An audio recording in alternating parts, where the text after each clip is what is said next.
স্টুডেন্টদেরকে গুম করা হতো অলমোস্ট রেগুলারলি, কারণ গুমের একটা বড় অংশ মানুষ তো ইয়াং পপুলেশন থেকে আসতো, তো তাদের মধ্যে অনেককে গুম করা হতো। এবং তাদের অ্যাডাপ্টেশন আয়নাঘরগুলোর ভিতরে বিভিন্ন রকমের ছিল, সামটাইমস কোয়াইট ক্রিয়েটিভ অ্যাডাপ্টেশন ছিল। যেমন একটা উদাহরণ দিই, একবার একজন ছেলের সাথে কথা বলছিলাম, ওনাকে জিজ্ঞেস করেছিলাম যে উনি অনেক বছর ছিলেন, 3 বছরের উপরে ছিলেন আয়নাঘরে। তো ওনাকে জিজ্ঞেস করছিলাম যে কারোর সাথে কখনো কথা হতো কিনা, কিভাবে কথা হতো, সারাক্ষণ তো চোখ বাঁধা থাকতো ইত্যাদি।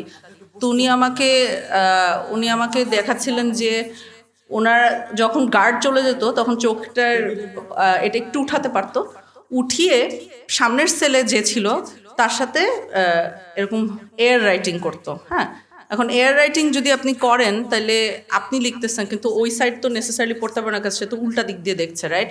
সো এই ছেলেটা শিখেছিল ওই 3 বছরে কিভাবে করে মিরর রাইটিং করতে হয় এয়ারে, ঠিক আছে? তো আমি এটা শুনে খুব চমৎকৃত হয়, আমি বলেছিলাম যে তাই নাকি, দেখি দেখান তো, বলে আমার নোটবুকটা এগিয়ে দিয়েছিলাম। তো নোটবুকে দেখি সে ইমিডিয়েটলি তার নামটা উল্টা করে লিখে দিয়েছিল। অ্যান্ড 3 বছর এইরকম অকথ্য অত্যাচার ছেলেটার উপরে যা হয়েছিল, সেখান থেকে সে যা নিয়ে ফেরত এসছে তার মধ্যে একটা হলো এটা, যে সে এখন উল্টা করে মিরর রাইটিং করতে পারে এয়ারে। এই ধরনের বিভিন্ন রকমের অ্যাডাপ্টেশনস আমরা দেখি, কিন্তু অ্যাডাপ্টেশনসগুলোর মধ্যে টর্চার বা যে ডেপ্রিভেশন যেটা থাকে সেটাও আমাদের চোখে পড়ে। আমি দুটো উদাহরণ দিই। একটা হলো গিয়ে এডুকেশনের ক্ষেত্রে, দুটো উদাহরণ দিব, একটা এডুকেশনের ক্ষেত্রে, অন্যটা ক্যারিয়ারের ক্ষেত্রে। এবং যে কারণে আমি এই দুটো উদাহরণের উপরে ফোকাস করতে চাই, বিকজ আমি চাই যে আপনারা এখন স্টুডেন্ট আছেন, আমি কয়েকদিন আগেই স্টুডেন্ট ছিলাম, আপনারা বুঝতে পারেন যে এই এডুকেশন অ্যান্ড ক্যারিয়ার দুইটার একটা হেলাফেলা করার না। অনেক সময় স্টুডেন্ট পলিটিক্সে থাকার সময় মনে হয় যে পৃথিবীটাই আমার হাতের মুঠোয়, এগুলো তো আসলে অতটা জরুরি না, কিন্তু আসলে কোয়াইট জরুরি। এটা বোঝা যায় যখন আমরা কম্পেয়ার করি নিজেদেরকে এগেনস্ট যারা এটা পাচ্ছে না, তখন উই আন্ডারস্ট্যান্ড এটা আমাদের জন্য কত বড় নেয়ামত। সো আমি এডুকেশনের একটা উদাহরণ দিই। একটা ছেলে, ওনাকে তুলে নেওয়ার পরে ওনাকে যে তুলে নেওয়া হচ্ছে তিনি এখন জেলে আছে, so accused is in custody. তো ওই ছেলেটাকে খুব ভালো স্টুডেন্ট ছিল, আমাকে বলতেছিল যে আমি অনেক সময় আমরা জিজ্ঞেস করি যে আপনার কি হয়েছিল, কেমন আছেন, কি ফিল করছেন, এরকম নানাবিধ প্রশ্নের মধ্যে একটা পর্যায়ে উনি বলছিলেন যে ওনার সবচেয়ে যে বিষয়টা কষ্ট লাগে সেটা হলো যে ওনাকে গুম করার আগে ওনার পরীক্ষার মার্ক আসতো 97, 99 এরকমের। তো গুমে ওনাকে যে টর্চার করা হয়েছিল তখন একটা স্পেসিফিক টর্চার ছিল যে ইলেকট্রিক শক দেওয়া হয়েছিল ওনার মাথায়, এবং দেওয়ার সময় তারা বারবার করে বলেছিল যে যারা টর্চার করছিল তারা বলেছিল যে তুই নাকি অনেক ভালো স্টুডেন্ট, দেই তো তোর বুদ্ধিটা একটু কমিয়ে। এটা বলে যখন টর্চার করেছে, পরবর্তীতে উনি বের হওয়ার পরে যে কারণেই হোক, উনি আমাকে বলছেন ওনার সবচেয়ে বড় দুঃখ হলো যে ওনার রেজাল্ট আর এখন ভালো হয় না, এখন 97, 99 পাওয়া হয় না, উনি এখন হার্ডলি পাস করেন। এবং এটা ওনার এতটা কষ্ট লেগেছিল যে ওনার যে পড়াশোনায় উনি আর আগের মতো নেই, এই জিনিসটা ওনার এত কষ্ট লেগেছিল যে এত কিছু বলার সময় উনি কাঁদে না, এই জিনিসটা বলার সময় ঝরঝর করে কাঁদছিলেন। সো এই যে পড়াশোনা করতে পারাটা এবং পড়াশোনা করাটা একটা নিয়ামত আসলে, যেটা স্টুডেন্টদেরকে রেকগনাইজ করা উচিত। দ্বিতীয় আরেকটা উদাহরণ দিয়ে, সেটা হলো ক্যারিয়ারের বিষয়। অ্যাগেন অনেক সময় স্টুডেন্ট পলিটিক্স করতে গিয়ে ক্যারিয়ারটাকে সেকেন্ডারি কনসার্ন মনে হয়, এটা মোটেও সেকেন্ডারি কনসার্ন না। বেশিরভাগ গুমের ভিকটিম যারা ইয়াং বয়সে গুম হচ্ছেন, তাদের সবচেয়ে বড় একটা সমস্যা হয় ওনারা ফেরত আসার পরে, যারা ফেরত আসতে পারছেন, সেটা রিএন্ট্রি ইন্টু সোসাইটি। সেখানে ক্যারিয়ার একটা বিশাল বাধা হয়ে দাঁড়ায়, কারণ তাদের বিরুদ্ধে ইউজুয়ালি মামলা থাকে, তারা সোসাইটি থেকে নাই হয়ে গিয়েছেন। সো এমনকি তাদের প্রতিবেশীরাও তাদেরকে সন্দেহ করে, তাদের ফ্যামিলি লাইফ ভেঙে যায়।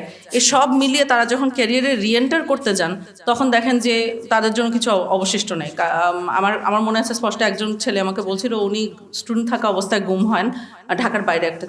উনি বলেছিলেন যে উনি বিয়ে করেছেন, গুম থেকে ফেরত আসার পরে সময় অতিবাহিত হচ্ছে, উনি বিয়ে করেছেন, ওনার একটা ছোট বাচ্চা আছে, কিন্তু বাচ্চার ওষুধ তিনি খরচটা দিতে পারছেন না। কারণ উনি আমাকে যেটা বলছিলেন যে আমি তো কোনো চাকরিই পাই না, 3000 টাকার একটা চাকরি পাই, সেটাতে আমি কীভাবে কি চালাবো। কিন্তু আমি যখন চাকরি খুঁজতে যাই তখন আমাকে কেউ চাকরি দেয় না, বিকজ আমার এগেনস্টে তো মামলা আছে, আমি তো অত বছর ছিলাম না, এগুলোর কোনো জবাব নাই। এবং অ্যাগেন 5ই আগস্টের আগে, বিপ্লবের আগে তো গুম যে হতো এটা এটাই ওরা অস্বীকার করতো। সো উনি কাকে বুঝাবেন যে আমি গুম হতাম?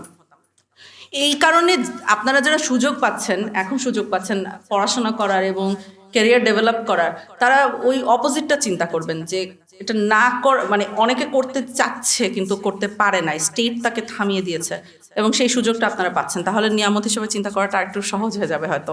যদিও আই মাস্ট অ্যাডমিট যে আমি যখন আপনাদের বয়সে ছিলাম, এখানে নট ভেরি মেনি ডেজ আগো, তখন যে খুব পড়াশোনা করতে গিয়ে এরকম কোনো লেকচার শুনলে খুব উৎসাহিত হয়ে পড়তে বসতাম, ব্যাপারটা মোটেও তা না।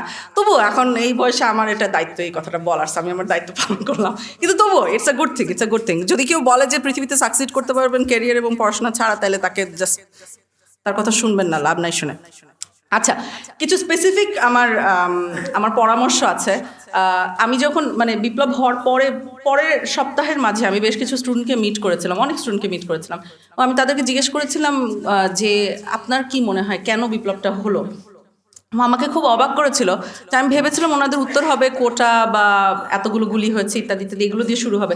কিন্তু ওনাদের বেশিরভাগ গল্পটাই শুরু হতো আবরার ফাহাদকে দিয়ে, অথবা হল ভিত্তিক যে টর্চারের যে রেজিমটা সেট আপ করেছিল আওয়ামী লীগ, যে টর্চারের রেজিমটার সাথে আসলে গুমও জড়িত ছিল। কারণ আমরা অনেক সময় পাই, জাহাঙ্গীরনগরের একটা স্টুডেন্ট ফর এক্সাম্পল আমার মনে আছে, আমাদের একটা কেস যেখানে ওকে ছাত্রলীগ আইডেন্টিফাই করেছিল, সন্দেহ করেছিল যে ও কোনো একটা দলের, তারপরে ওকে পুলিশের কাছে দেওয়া হয় এবং পরবর্তীতে ওকে 3টা আয়নাঘর ঘুরিয়ে নিয়ে আসা হয় এবং ওর বর্ণনা শুনে আমরা একটা আয়নাঘর খুঁজেও পেয়েছিলাম। So very solid cases.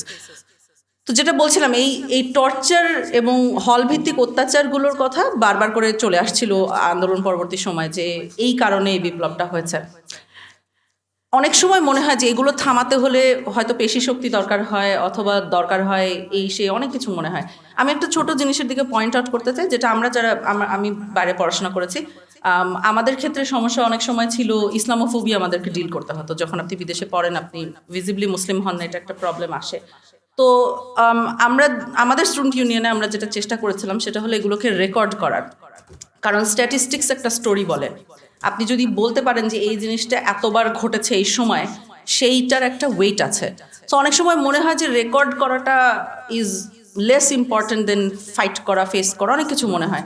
কিন্তু recording itself has its value, statistics has its value. So আপনারা যারা স্টুডেন্ট ইউনিয়ন করছেন এখানে, আপনারা যদি আপনাদের যে সমস্যাগুলো থাকে সামনে, আমি আশা করবো ফেরত আসবে না, কিন্তু এই যে টর্চারের ইস্যুগুলো অথবা স্টুডেন্ট পলিটিক্সের যেই ব্যাড সাইডসগুলো আপনারা জানেন, আমরা জানি, বলাই বাহুল্য, হলের যে আবাসন সমস্যাগুলো, এগুলো যদি আপনারা রেকর্ড করতে থাকেন, স্ট্যাটিস্টিক্যালি কথা বলতে থাকেন, কাজটা খুব কঠিন না, কিন্তু statistics age I said has its value. তো এটা আপনারা একটু মনোযোগ দিতে পারেন যে আপনারা স্ট্যাটিস্টিক্সটা কীভাবে রাখছেন, রেকর্ড করছেন কিনা। আবাসনের বিষয় একটা বলি, আমি যখন কোভিড যখন হিট করে, তখন আমি কেমব্রিজে হলে থাকতাম এবং তখন হঠাৎ করে আমাদের উপরে নির্দেশ আসলো যে হল খালি করে ফেলতে হবে, ঠিক আছে। আর এটা বলা সহজ হলো, যারা ওই দেশেরই বাসিন্দা তারা হল খালি করে বাসায় চলে গেল। আমার তো কোনো যাওয়ার জায়গা নেই, আমি তো ওই দেশের বাসিন্দা না। আমি বললাম যে দেখেন, আমি যদি এখন ফ্লাই করি, ইন্টারন্যাশনালি ফ্লাই করি, তাহলে তো আমি আমার নিজের বাসায় কোভিড ক্যারি করে নিয়ে যাবো, কারণ আমার বাবা মা অ্যাট রিস্ক পড়ে যাবে। সো আমি এটা করতে পারবো না, তাহলে আমি কী করবো এখন? আমি হলের মানে আমার টিচারদের কাছে লিখে বলেছি যে আমার পক্ষে এটা সম্ভব না, হোয়াট ডু ইউ সাজেস্ট?